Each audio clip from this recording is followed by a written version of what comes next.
अगर मैं इस दरवाजे की बात करूं तो इस दरवाजे के ऊपर ये जो चीज है ना, ये तीन जो चीजें लगी हुई है, ये तीनों हिंज है।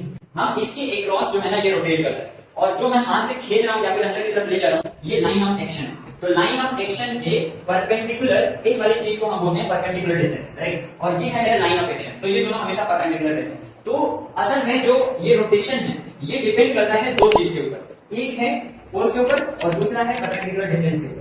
तो फोर्स असल में जितना ज्यादा ये वाली चीजें रहेगी, यानी कि perpendicular distance to the line of action रहेगा, उतना ही कम फोर्स लगाना पड़ेगा, क्योंकि जो टॉर्क होता है वो R क्रॉस F होता है। R is the perpendicular distance, right. तो यहां से अगर मैं यहां से धक्का देने की कोशिश करूंगा तो ये थोड़े से, क्योंकि यहां से यहां तक डिस्टेंस जो है ना ज्यादा है, तो जितना फोर्स इसको धक्का बंद करने में यहां से लगा उससे कहीं कम, उससे कहीं ज्यादा यहां से लगेगा, और यहां से अगर फोर्स लगाना तो उससे थोड़ा ज्यादा लगेगा। जैसे जैसे मैं हिंज की तरफ बढ़ूंगा, राइट, तो उतना ही ज्यादा फोर्स जो है ना मुझे लगाना पड़ेगा, क्योंकि R अगर R यानी यहां से यहां तक का जो डिस्टेंस है वो घटेगा तो फोर्स जो है ना मुझे